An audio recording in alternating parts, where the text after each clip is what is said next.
질문의 핵심은 영생이죠. 바꿔 얘기하면 구원입니다. 여러분, 어떻게 해야 우리는 영생을 얻을 수 있고 구원을 얻을 수 있는 것입니까? 이것에 우리는 정답을 찾아야 됩니다. 우리의 인생 가운데 사실 가장 중요한 질문 아니겠습니까? 우리에게 주어진 한 번의 인생 가운데 영원한 생명, 구원, 이것에 대한 정답을 우리는 찾을 수 있어야 됩니다. 여러분, 오늘 말씀 가운데 늘 기억하셔야 됩니다. 오늘 말씀의 핵심은 영생입니다. 구원입니다. 이 영생과 구원의 문제, 우리는 어떻게 나가야 될지 예수님을 통하여서 우리는 얻어야 됩니다. 예수님께서 이렇게 대답해 주시죠. 26절에서 28절 말씀 한번 같이 보도록 하겠습니다. 같이 한번 읽어보겠습니다. 시작. 예수께서 말씀하셨습니다. 율법에 무엇이라 기록되어 있느냐? 너는 그것을 어떻게 읽고 있느냐? 율법학자가 대답했습니다. 내 마음을 다하고 내 목숨을 다하고 내 힘을 다하고 내 뜻을 다해 주 내 하나님을 사랑하라고 했고 또 내 이웃을 내 몸같이 사랑하라고 했습니다. 예수께서 대답하셨습니다. 내 대답이 옳다. 그대로 행하면 내가 살 것이다. 율법학자가 질문했는데 예수님께서 이 대답에 다시 질문을 하세요. 이제 질문의 상대자는 율법학자인 거죠. 율법에 관해서 그 어느 누구보다도 잘 알고 있는 전문가입니다. 그 전문가에게 물은 거예요. 율법에는 무엇이라고 기록되어 있느냐? 그리고 너는 그것을 어떻게 읽고 있느냐? 율법에 정통하고 있는 너가 율법을 통해서 한번 이야기해보고 그 율법이 말하는 바를 너는 어떻게 소화하고 이해하고 있는지 내게 한번 대답해보라라고 예수님께서 오히려 이 질문에 질문을 하신 것입니다. 율법학자가 자신 있게 대답을 하죠. 예, 마음을 다해 하나님을 사랑해라 했습니다. 뜻을 다해, 목숨을 다해, 힘을 다해 하나님을 사랑하라고 했습니다. 그리고 내 이웃을 내 몸과 같이 사랑하라고 하셨습니다. 이것이 바로 율법에 기록되어 있는 말씀이고 저는 이 율법을 이렇게 이해하고 있습니다 라고 이야기를 합니다. 여러분, 율법은 무엇입니까? 하나님께서 시내산에서 모세를 통해 이스라엘 백성들에게 주신 언약이죠. 왜 이 언약을 주신 것입니까? 하나님의 백성이 하나님 안에서 하나님과 어떻게 관계를 맺고 살아가야 될지에 대해서 그 규칙, 규범, 기준을 하나님께서 알려주신 거예요. 이렇게 살면 하나님과 하나가 돼 하나님 안에서 교제하며 하나님과 가까이 지낼 수 있다라는 그 규칙과 기준을 하나님께서 주신 거죠. 가장 대표적인 것이 십계명입니다. 1계명부터 4계명까지는 하나님에 관련된 계명이에요. 이 십계명을 제가 잘 이해하고 외우실 수 있도록 숫자로 좀 알려드리도록 하겠습니다. 1절 우상을 섬기지 말라. 2, 이상한 우상을 만들지 말라. 3, 삼가 여호와의 이름을 망령되이 일컫지 말라. 4, 사업을 하더라도 안식일을 지켜라. 이해가 되시죠? 예. 이 네 가지는 하나님에 관련된 계명이에요. 그러니까 이 계명을 핵심을 잡으면 하나님을 사랑하라입니다. 율법학자가 아주 잘 대답했죠. 하나님을 사랑하라 하는 것입니다. 5계명부터 10계명까지는 사람에 관련돼서 주신 하나님의 계명입니다. 5, 오직 부모를 공경하라. 6, 육신을 살인하지 말라. 7, 칠칠맞게 간음하지 말라. 8, 팔로 도적질을 하지 말라. 9, 9는 한자로 입구자입니다. 9로, 그러니까 입으로 내 이웃에 대하여 거짓 증거하지 말라. 10, 10원이라도 내 이웃의 것을 탐내지 말라. 그러니까 5계명부터 10계명까지는 사람 사이에서 어떻게 살아야 될지 하나님께서 주신 귀중한 기준인 거죠. 이 5계명부터 10계명을 줄이면 그 핵심이 무엇입니까? 내 이웃을 내 몸과 같이 사랑하라.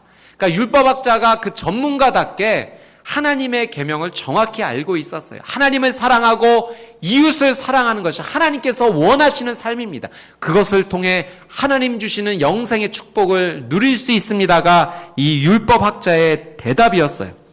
예수님께서 이 율법학자의 대답에 이렇게 대답해 주세요. 그래, 너의 대답이 정말로 옳다. 그대로 행하면 내가 살 것이다 라고 대답을 해주십니다. 예수님께서 율법학자의 대답을 인정해 주시며 그대로 행하면 살 것이다, 영원을 얻을 수 있을 것이다 대답해 주시는데요. 여러분, 율법을 지킴으로 우리가 정말 영생을 얻을 수가 있습니까? 사실 이 세상의 율법을 완벽하게 흠이 없이 정확하게 모든 것을 지킬 수 있는 사람은 사실 단 한 사람도 없습니다. 그래서 사도 바울도 로마서 4장 말씀에 보면 율법을 통해 구원을 얻는 것이 아니라 믿음을 통해 구원을 얻는 것이다 라고 사도 바울도 이야기했죠. 이 사도 바울도 율법의 전문가 아닙니까? 그러나 예수님을 만나고 나서 그의 삶이 변화된 거예요. 율법을 통해 구원을 얻는 것이 아니라, 영생을 얻는 것이 아니라 하나님을 믿어서 그분이 주시는 은혜로 말미암아 영생을 얻는 것이다 라고 대답을 합니다. 그렇다면 왜 예수님께서 율법을 그대로 행하면 내가 살 것이다 라고 대답을 해 주신 것일까요? 이것은 이 율법학자에게 예수님께서 해결책을 주신 것이 아니라 지금 이 율법학자의 교만을 깨고 중요한 하나님의 은혜와 교훈을 주시고자 이렇게 대답해 주신 것입니다. 만약 율법의 이 전문가가 자기가 알고 있는 하나님을 사랑하고 이웃을 사랑하는 것을 완벽하게 지금 지키고 있다면 무엇하러 지금 예수님께 영생을 어떻게 얻어야 얻을 수 있습니까? 라고 굳이 질문을 하겠습니까? 지금 그대로 하고 있다면 사실 질문할 필요가 없는 거죠. 사실 이 율법학자는 자신이 율법을 잘 지키고 있다라는 교만 가운데 있고 예수님을 시험하고 예수님을 어렵게 하고자 그렇게 질문을 한 것입니다. 그리고 예수님은 이 율법학자의 의도를 알고 그토록 자신 있게 자신 있어 하는 그 율법을 통해서 먼저 질문하시고 그로 하여금 이제 깨닫게 하시고자 하는 과정 가운데 있는 것입니다. 율법학자는 이제 자신이 옳다라는 것을 또 증명하고자 예수님께 이제 이렇게 질문을 해요. 29절 말씀입니다. 같이 한번 읽어볼까요? 시작. 그런데 이 율법학자는 자신이 옳다는 것을 보이려고 예수께 물었습니다. 그러면 누가 제 이웃입니까? 여러분, 이 예수님과의 대화를 한번 잘 생각해 보십시오. 먼저 율법학자가 영생에 관한 질문을 가지고 왔습니다. 그리고 이 율법에 대한 교만한 가운데 있는 율법학자에게 예수님께서 율법을 통해 다시 질문하시죠. 그리고 이제 이 율법학자는 그렇다면 제 이웃이 누구입니까? 라고 이야기를 묻고 있습니다.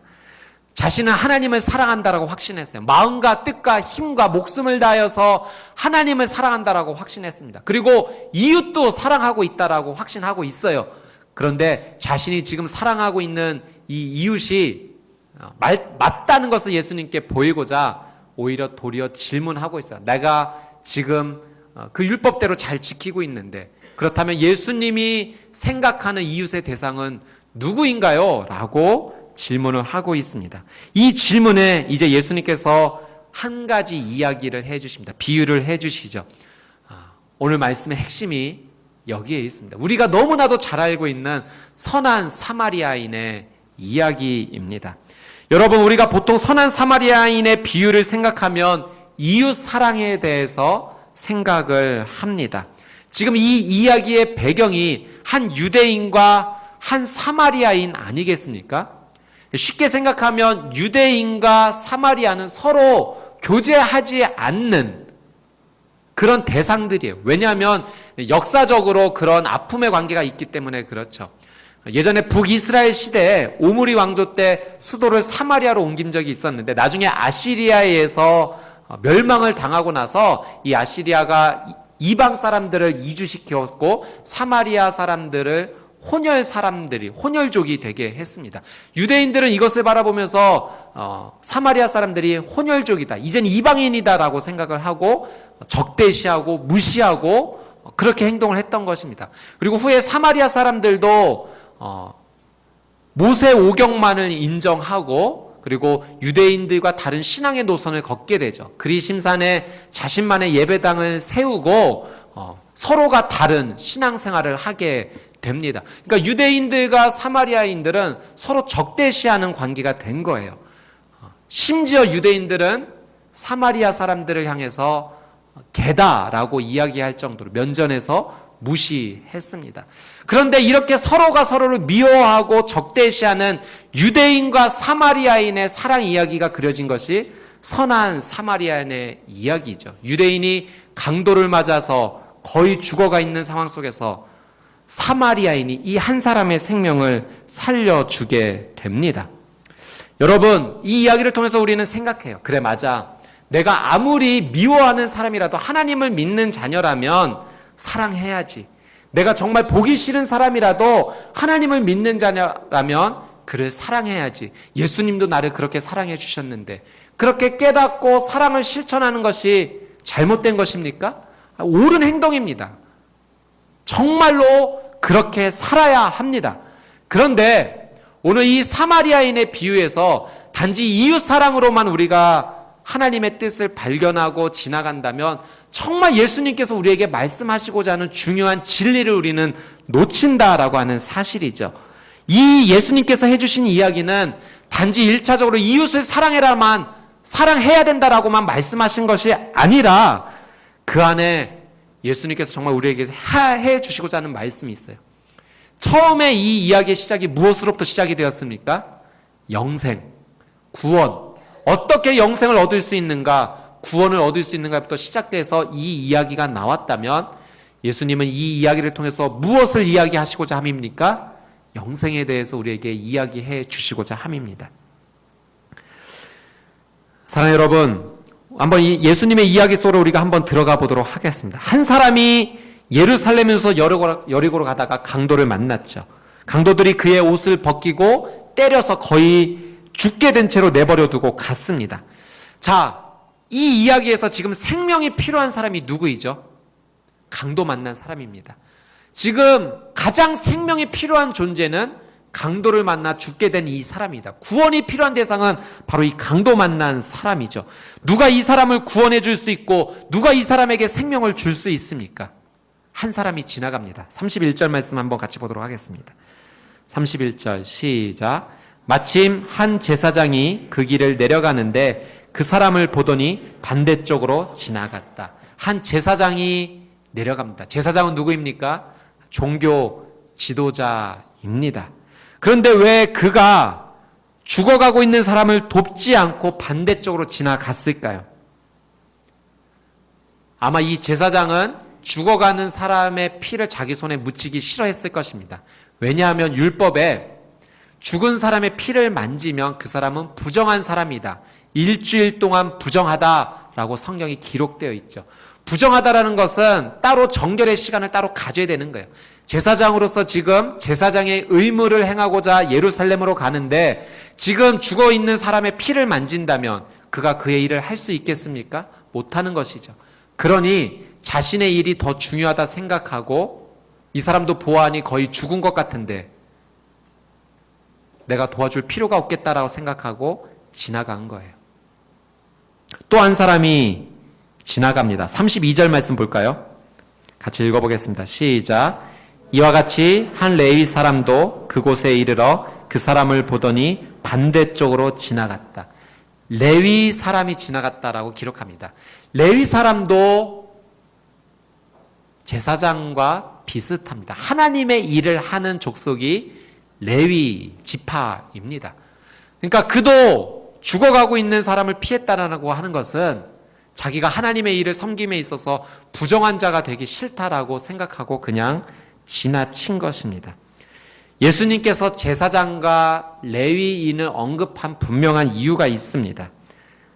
이 둘의 공통점이 있는데 제사장과 레위 사람은 율법을 지키는 사람들이라는 거예요. 레위인과 제사장이 의미하는 바는 그들이 곧 율법이다라고 하는 사실이죠. 참으로 모순된 상황 아닙니까? 하나님께서는 율법을 왜 주셨어요?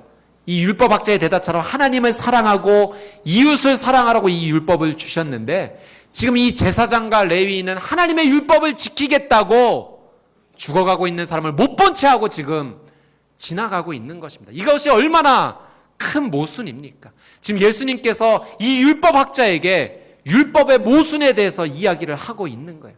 하나님께서 하나님을 사랑하고 이웃을 사랑하라고 율법을 주셨는데 인간은 이 율법을 지키면서 오히려 하나님을 사랑하지 않고 이웃을 사랑하지 않고 있다라고 예수님께서 말씀하고 있습니다. 그리고 분명히 이야기하시는 거죠.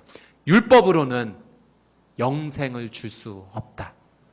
율법으로는 구원을 얻을 수 없다. 율법을 지키는 제사장과 레인이 이 사람에게 강도 만난 자에게 생명을 주지 못했다라고 예수님께서 이야기하고 있는 것입니다.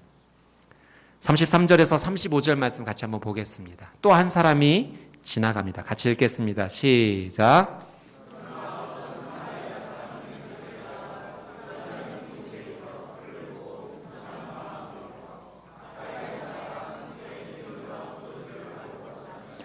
그러고는 그 사람을 자기 짐승에 태워서 여관에 데려가 잘 보살펴 주었다. 이튿날 사마리아 사람은 여관 주인에게 이 데나리온을 주며 저 사람을 잘 돌봐 주시오. 돈이 더 들면 내가 돌아와서 갚겠소 라고 말했다.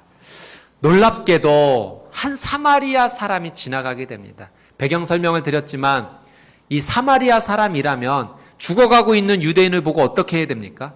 도와주고 싶다가도 유대인이네? 나를 향해서 개라고 말하는 사람들이네? 우리를 멸시하고 우리를 탄압하는 사람들이네? 라고 생각하고 그냥 지나쳐 가야 되지 않겠습니까? 그래도 괜찮아요. 그 당시 상황으로서는 이해가 될 만한 일입니다. 그런데 이 사마리아 사람이 유대인을 보고 그렇게 행동하지 않았다는 거예요.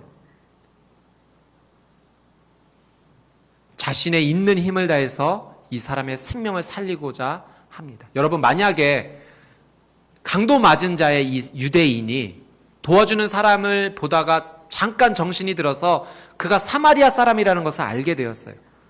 만약 그래서 나를 도와주는 사람이 사마리아 사람이에요? 라고 물은 다음에 확인을 하고 나를 도와주지 마세요 라고 이야기한다면 지금 이 강도 만난 자의 삶이 지금 제정신이겠습니까? 그렇지 않죠. 지금 자신의 생명을 구해주는 사람의 신분을 따질 일이 아닌 거예요. 생명은 그 무엇보다도 가장 귀한 것 아니겠습니까? 강도 만난 사람이 생명을 얻으려면 사마리아 사람에 대한 편견을 깨트려야 되는 거예요. 정말 구원을 얻고자, 영생을 얻고자 한다면 여러분, 우리 안에 있는 편견이 깨져야 됩니다. 유대인은 나를 구해줄 수 없다라고 하는 민족의식과 우월한 이 벽을 무너뜨리지 않고서는 이 강도 만난 사람은 생명을 얻을 수 없는 것입니다. 사랑하는 여러분, 예수님께서 율법학자에게 말씀하시고자 하는 것이 무엇입니까? 네가 정말 구원을 얻고자 하느냐? 네가 정말 영생을 얻고자 하느냐? 그렇다면 너가 그렇게 중요하게 생각하는 그 율법이 너를 구원해 줄 수 있을 것이라 생각하느냐? 사실 그 율법은 너를 구원해 줄 수 없다. 네가 율법을 완벽히 하나도 흠이 없이 지켜서 영생을 얻을 것이라 생각하지만 인간은 연약해서 그 율법을 100% 완벽하게 지킬 수 없다. 너가 사마리안처럼 생각하는 나를 받아들이지 않는다면 너는 구원을 얻을 수 없다라고 지금 예수님께서 율법학자에게 말씀하고 계신 거예요. 나를 향한 편견을 버려야 된다. 나를 향한 그 담을 무너뜨려야 된다라고 예수님이 율법학자에게 말씀하고 계십니다. 사랑하는 여러분, 오늘 이 예수님의 이야기는 우리를 향해서도 동일하게 말씀하세요. 여러분, 우리가 살아가는 이 삶 속에서 정말 얻어야 될 가장 중요한 것이 있다면 그것은 구원과 영생입니다. 이것이 무엇을 통해 우리에게 주어집니까? 예수 그리스도 그분이 아니고서는 우리에게 이런 놀라운 은혜가 주어지지 않아요. 오늘 나오는 성경에 나오는 선한 사마리아인은 바로 예수 그리스도이십니다. 그분은 우리를 향해 하나도 아낌없이 모든 것을 다 내어놓으셨어요. 이 사마리아 사람은 자기가 갖고 있는 모든 것을 쏟아부어 그의 상처를 돌봐주었고 자기의 물질을 내어놓아 이 사마리아 유대인이 강도 만난 자가 살아날 수 있도록 도와주었습니다. 예수님이 우리를 위해 그 모든 것을 내어 주셨다는 것을 우리는 기억해야 됩니다. 그리고 그분을 받아들여야 돼요. 그래야 비로소 우리는 예수 그리스도께서 주시는 그 놀라운 생명과 구원의 은혜를 누릴 수가 있습니다. 예수님께서 율법학자에게 또 이렇게 질문하세요. 36절, 37절 말씀. 같이 한번 읽어보겠습니다. 시작. 너는 이 세 사람 중 누가 강도 만난 사람의 이웃이라고 생각하느냐? 율법학자가 대답했습니다. 자비를 베푼 사람입니다. 예수께서 그에게 말씀하셨습니다. 너도 가서 이와 같이 하여라. 예수님이 말씀하세요. 너도 가서 이와 같이 하여라. 어떤 의미가 담겨져 있을까요? 1차적으로 생각하면 선한 사마리아인처럼 가서 사랑을 베푸는 삶을 살라라고 주신 말씀입니다. 그런데 더 깊게 들어가면 사실 이 말씀은 너가 강도 만난 자의 심정이 되어서 모든 편견을 내려놓고 모든 벽을 허물고 예수 그리스도를 받아들여라. 가서 너도 이와 같이 하여라 라고 예수님께서 그에게 하신 말씀입니다. 사랑하는 여러분, 오늘 이 말씀이 이제 우리에게 주어졌습니다. 정말 예수 그리스도를 구주로 믿고 그 믿음 안에서 신앙생활을 하고 계십니까? 그냥 일주일에 한 번씩 교회에 나온다고 해서 그것이 신앙생활이 아닙니다. 그것이 믿음 생활이 아닙니다. 정말 구원을 얻고 영생을 얻는 자라면 우리가 예수 그리스도를 진심으로 구주로 고백하고 그 믿음 안에서 우리가 반응하며 살아야 될 것입니다. 그런 믿음 안에 거할 때 우리는 선한 사마리아인처럼 살게 될 것이에요. 편견과 여러 가지 벽에 쌓여 있다 할지라도 예수 그리스도 안에서 그것을 허물고 우리가 사랑을 베풀 수 있는 삶을 살게 됩니다. 이제 우리는 다른 누군가에게 선한 사마리아인이 되어야겠죠. 예수님을 전하는 선한 사마리아인이 되어야 됩니다. 영생이, 구원이 예수 그리스도에서 시작된다는 것을 말할 수 있는 사람이 되어야 합니다. 오늘 말씀의 제목은 이 질문이었어요. 누가 강도 만난 자의 이웃인가? 우리는 이 말씀 붙잡고 기도하죠. 예, 주님, 제가 강도 만난 자입니다. 거의 죽어가고 있는, 아니 이미 죽어있는 나를 주님께서 선한 이웃이 되어주셔서, 주님이 나의 선한 사마리아인이 되어주셔서 나를 구원해 주셨습니다. 그 은혜 우리는 감사의 고백을 올리게 됩니다. 그리고 이제 고백하죠. 주님, 이제 정말 강도 만난 자로서 죽음 가운데, 고통 가운데 있는 자에게 내가 가서 주님의 사랑을 전하는 삶을 살겠습니다. 오늘 이 질문에 이렇게 믿음으로 대답하는 저와 여러분의 삶이 되시기를 주님의 이름으로 축복합니다. 아멘. 우리 주신 말씀 붙잡고 같이 한번 기도하며 주 앞에 나가도록 하겠습니다.